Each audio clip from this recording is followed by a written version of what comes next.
नमस्कार मंडळी, स्वागत आहे तुमचं मराठी एक्सप्रेस आपल्या लोकप्रिय चॅनलमध्ये. मंडळी, आज आम्ही तुम्हाला एक अशी कहाणी सांगणार आहोत जी ऐकून तुम्हाला धक्का बसेल.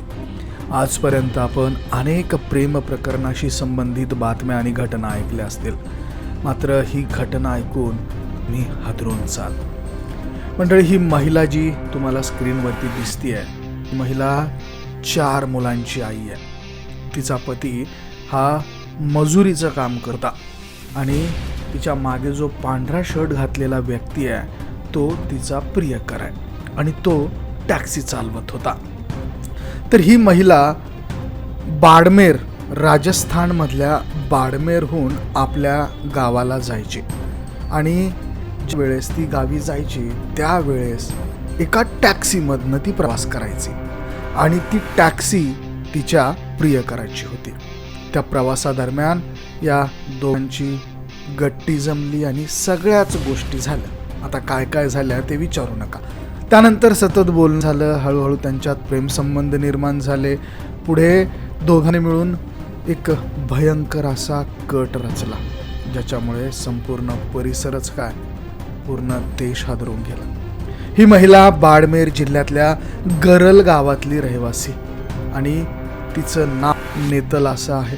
तिचा प्रियकर ज्याचं नाव गुमान सिंग आहे आणि ह्या दोघांनी प्रियकर गुमान सिंग आणि नेतल या दोघांनी मिळून पती, या महिलेचा जो पती आहे ज्याचं नाव तेजाराम आहे, त्याची निघृण पद्धतीने हत्या करून टाकली आहे. तर नेतल ही सोशल मीडियावरती सक्रिय होती. सोशल मीडिया स्टार म्हणाल तरी काय हरकत नाही, कारण तिचे तब्बल 50,000 फॉलोअर्स होते.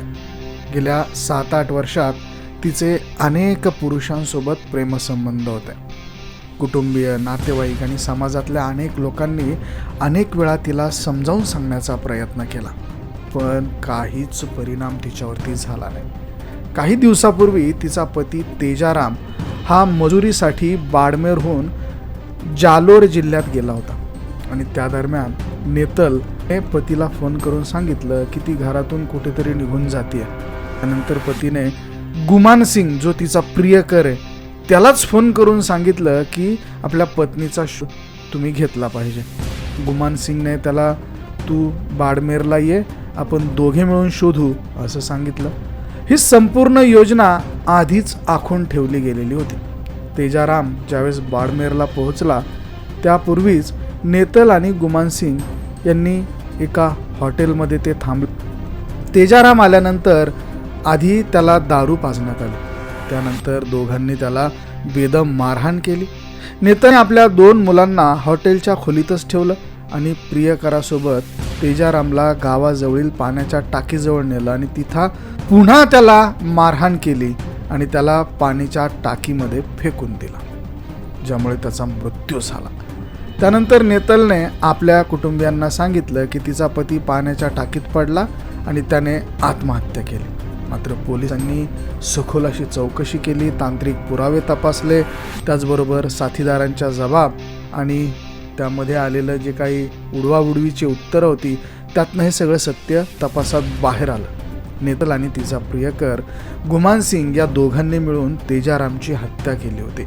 त्यानंतर पोलिसांनी दोघांनाही अटक केली, न्यायालयात हजर केले. नेतलला न्यायालयीन कोठडीत पाठवण्यात आलेला आहे, तर गुमान सिंग याला पोलीस कोठडीवरती देण्यात आले आणि या प्रकरणाचा पुढील तपास आता पोलीस करतात. 4 जून जी ही फर्याद देण्यात आली होती.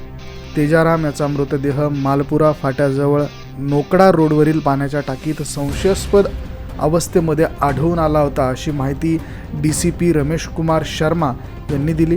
तर जिल्हा पोलीस अधीक्षक चुनाराम जाट यांनी या घटनेची गंभीर दखल घेतली, गुन्ह्याचा उलगडा करण्याचे आदेश दिले आणि पोलीस ठाण्याचे HSO कृपाल सिंग, कॉन्स्टेबल शंकर सिंग आणि त्यांच्या पथकाने साक्षीदारांचे जबाब तसेच तांत्रिक पुरावे आणि इतर महत्त्वाचे पुरावे गोळा केले. त्यानंतर फिर्यादी महिषाराम यांनी 3 दिवसांपूर्वी हत्येचा गुन्हा दाखल केला आणि या प्रकरणाचा तपास हा अशा पद्धतीनं लागलेला आहे. तर मंडळी, अशी ही घटना आहे जी माणुसकीला काळीमा फासणारी आहे. या महिलेचे असंख्य पुरुषांच्या सोबत संबंध होते. तिने शेवटी तिच्या नवऱ्याला मारून टाकलं आणि प्रियकरासोबत हे सगळं कांड तिने घडवून आणलेलं आहे. याबद्दल तुमचं मत काय? तुम्हाला काय वाटतं? कमेंटमध्ये नोंद करा. व्हिडिओ आवडला तर शेअर जरूर करा.